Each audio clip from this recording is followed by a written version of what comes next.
Imagine trying to manage a family of four. It can be tough, right? Everyone wants something different for dinner, someone is always fighting over the TV remote, and keeping the house clean is a nightmare. Now imagine trying to manage a family of 1.4 billion people. Impossible. Especially when two-thirds of that family live spread out across more than 6 lakh different villages. If the Prime Minister sitting in an office in New Delhi tried to fix a broken water pipe in Lakshmanpur, a tiny village high up in the Himalayas, nothing would ever get done in time. That is exactly why we can't just rely on the people at the top. We need a system built from the ground up. Welcome to the world of the Panchayati Raj. Think of it as the ultimate grassroots machine. It's a system where ordinary people don't just sit around waiting for the government to fix their problems, they are the government. How does it work? It operates on a three-tier system. Think of it like a ladder.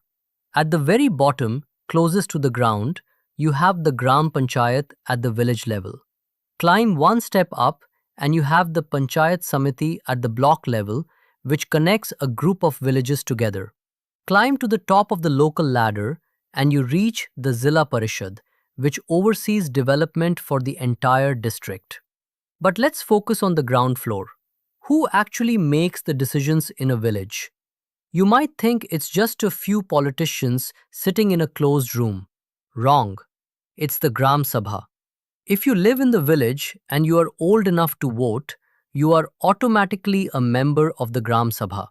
You get to sit down with your neighbors, debate, and demand solutions for your own roads, your agriculture, your healthcare, and your local schools. From this massive group, the village elects a head leader known as the Sarpanch or Pradhan.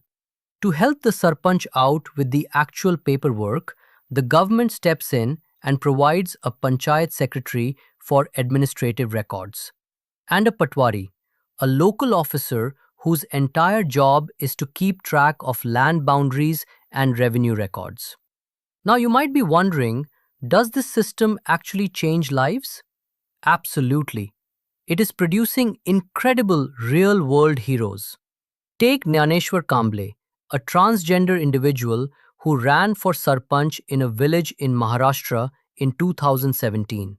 She ran against 6 other candidates and won, leading with a simple motto: service to the village is service to the public. Or look at Vandana Bahadur Mehta, who completely transformed local attitudes by becoming the first female Sarpanch from the Bhil community in Madhya Pradesh, pushing hard for better sanitation and education. And then there's the mega success story of Hiware Bazar.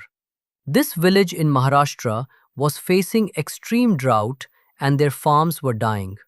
But under the leadership of their Sarpanch, Popatrao Pawar, the village didn't wait for a magical rescue from the central government. They took charge. They built rainwater harvesting systems, planted trees, and turned a dry, dusty village into a green, wealthy community. He even won a Padma Shri for it. But here is the most beautiful part of this whole system. It isn't just for adults. Have you ever heard of a Bal Panchayat? In states like Maharashtra and Rajasthan, children actually form their own parliaments.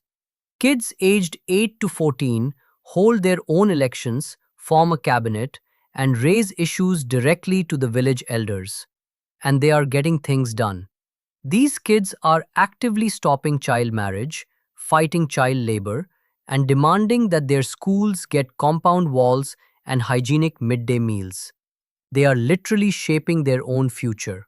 To make sure this powerful system is never ignored, the government passed the 73rd Amendment in 1992. This rule made regular local elections mandatory and reserved specific seats for women and disadvantaged groups, guaranteeing that everyone gets a voice at the table. But honestly, this idea isn't even new. Over 2,300 years ago, the great scholar Chanakya wrote the Arthashastra, an ancient text on statecraft. Even back then, He described a system of organizing administration by grouping villages together into clusters of tens, hundreds, and thousands. We have been governing like this for millennia, and that is the magic of local governance. It's not about waiting for a powerful leader far away to solve your daily problems. It's about the Gram Sabha coming together, electing a sarpanch, pulling in funds from the block and district levels, and building their own roads, schools, and future. It is democracy in its purest, most powerful form.